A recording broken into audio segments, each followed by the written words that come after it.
After 11 years, we are finally installing something we have been waiting for the longest time.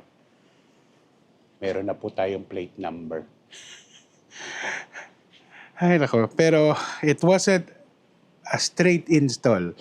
Pati yung in-order ko na plate protector, makita mo, dito yung mga butas. Di ba? Yung butas ng plaka dito rin. But yung holes ng Ducati is mas malaki apart. So I had to drill the plate carefully, drill the back. Mas mahirap i-drill to itong metal protector na plate kasi matigas. Pero kahit anong gawin natin, nagasgas ko pa rin eh. Pero nothing we can do about that. After 11 years, kahit ano pa itsura nitong plaka, tatanggapin na natin. So we're now installing it. So once again, paano ko nalaman that my plate was already ready? No thanks to the dealer. Supposedly the dealer was the one who's going to follow up since sila naman that's part of their responsibility. Di ba? Pag bumili ka ng kotse, that's part of their responsibility to give you the plates after. Pero this is something we follow up since I've been following up on a more regular basis since 2022. Unfortunately, every few months, until umabot ng twice a year na ako. It used to be I was following up every 3-4 months eh. Tapos sandali kunin ko lang yung screw dito. Kaya hanggang sa nagsawa na rin ako mag-follow up. So last year I only followed up once. Wala pa rin daw. But this time, I used the website na LTO Tracker. LTOtracker.com. So this is a website made by LTO themselves so that you can track kung available na yung plaka mo. And this website is not only for those na wala pang plaka. Kung meron kang luma, yung green na plaka at kailangan ng palitan ng bagong plaka, that is also where you're going to check kung available na. Now, but you have to read properly. Meron doon, when I was at the LTO, meron doon nakasulat kung saan mo kasi kukunin eh. So they were all going to Central Station. Yung iba pala, nasa Nueva Ecija yung plaka, yung iba nandito sa Mandaluyong. So you check, nakasulat naman doon sa ilalim kung saan mo pwede kunin para hindi ka na mahirapan, papupuntahin ka doon para lang papuntahin ka in another location. Yung ibang plaka pa, like yung sa CRV ng wife ko, it's not there on hand. So they had to go to the warehouse to pick it up. So that is why meron doon na pwede ka mag-set ng appointment. Then you set the appointment so that when you go there, ready na yung plaka mo. Okay, so finally, after 11 years. Pero watch the video of the day I picked it up. May mga storya tayo doon. Okay.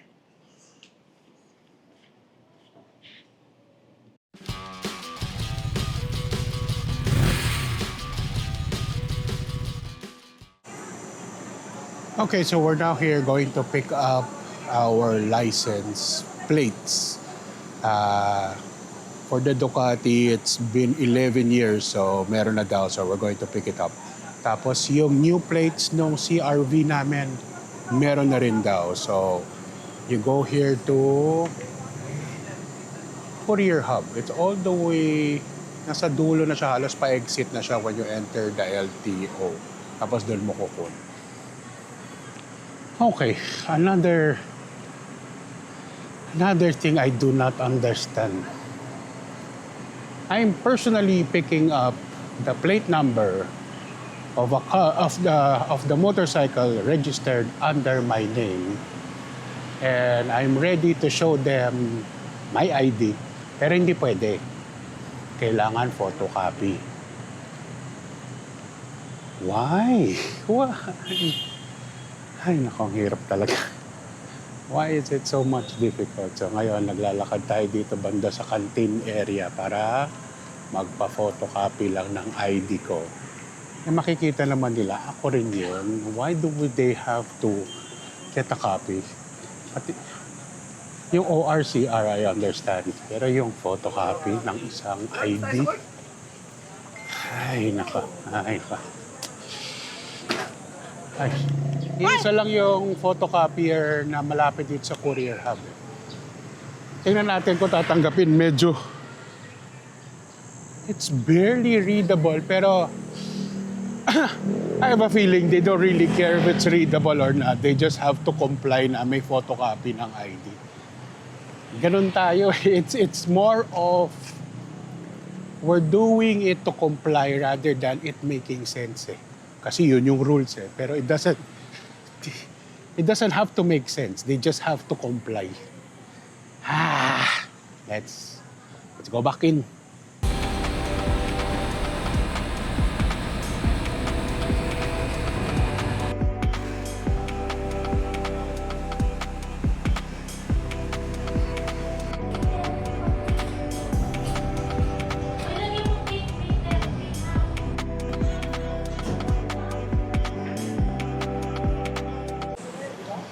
Okay, after 11 years, may plaka na yung Ducati.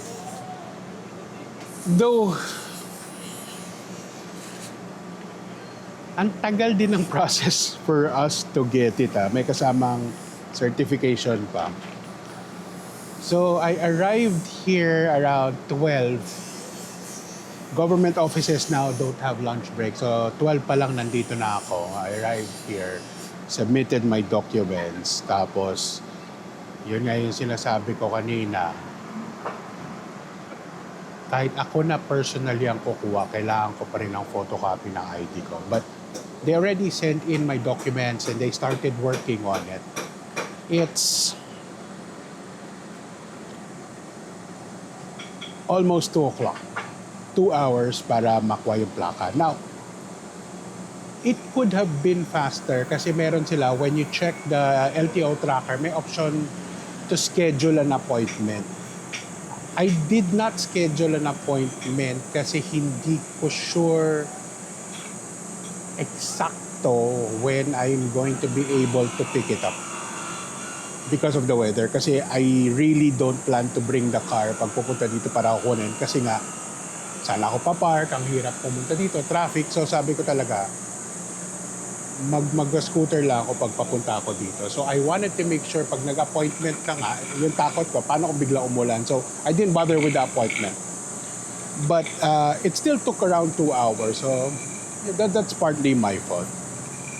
But that 2 hours is nothing compared to the 11 years that we had to wait to get the plates. Yun yung, ay, buti naman, sana, buti naman na nakakuha rin ang plaka.